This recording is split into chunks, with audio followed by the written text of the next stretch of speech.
शाम का समय था। मोहन अपने घर के बाहर बैठा कुछ पुराने औजार ठीक कर रहा था। तभी बाहर से आवाज आती है। अरे ओ मोहनलाल, कहाँ हो भाई? जरा बाहर तो निकलो। मोहन जल्दी से उठता है और बाहर आकर आदर से हाथ जोड़ता है। अरे पंडित जी, आइए आइए, कहिए क्या बात है? अंदर आइए ना, बैठिए। नहीं नहीं मोहन, आज बैठने का समय नहीं है। मैं तुम्हारे लिए बहुत बड़ी खुशखबरी लेकर आया हूँ। खुशखबरी? कैसी खुशखबरी पंडित जी? अरे भाई, तुम्हारी बेटी गीता के लिए बहुत बड़ा रिश्ता आया है। गांव के जमींदार बहादुर सिंह के बेटे रमेश के लिए। मोहन कुछ पल के लिए जैसे सुनकर यकीन नहीं कर पाता। क्या? जमींदार साहब का बेटा? पंडित जी, आप मजाक तो नहीं कर रहे?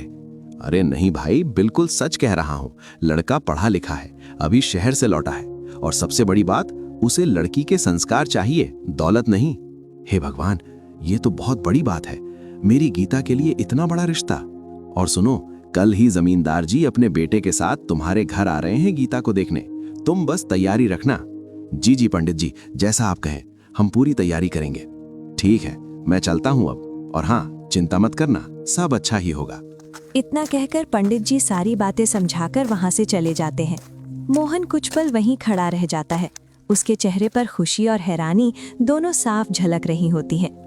फिर वो जल्दी से अंदर जाता है और आवाज लगाता है। अरे सरला, कहाँ हो? जरा बाहर आओ, तुमसे जरूरी बात करनी है। अंदर से सरला जल्दी जल्दी बाहर आती है। क्या हुआ जी, इतनी घबराहट में क्यों बुला रहे हो? अरे सुनोगी तो तुम भी हैरान रह जाओगी। अभी पंडित जी आए थे। पंडित जी क्या कह रहे थे? हमारी गीता के लिए रिश्ता लेकर आए हैं, वो भी जमींदार बहादुर सिंह के बेटे रमेश का। क्या सच में? ये तो बहुत बड़ी बात है। हाँ, और कल ही वो लोग गीता को देखने हमारे घर आ रहे हैं। हे भगवान, इतनी बड़ी खुशी, लेकिन हमें सब तैयारी भी करनी होगी। घर साफ करना है, गीता को भी तैयार करना होगा।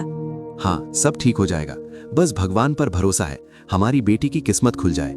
दोनों के चेहरे पर खुशी और उम्मीद साफ दिखाई देती है और घर में एक नई हलचल शुरू होने का संकेत मिल जाता है। मोहन और सरला की बातें अभी खत्म ही हुई थी कि दरवाजे के पास खड़ी नीलम चुपचाप ये सब सुन रही थी।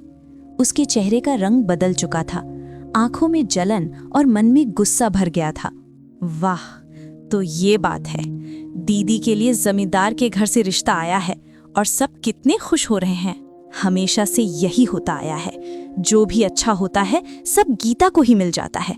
और मैं तो बस देखने के लिए हूँ इस घर में। इतनी भी क्या खास है गीता में? बस थोड़ी सी सीधी साधी बनती है और सबको लगने लगता है कि वही सबसे अच्छी है। जमींदार के घर की बहू गीता? नहीं, ये मैं कभी नहीं होने दूंगी।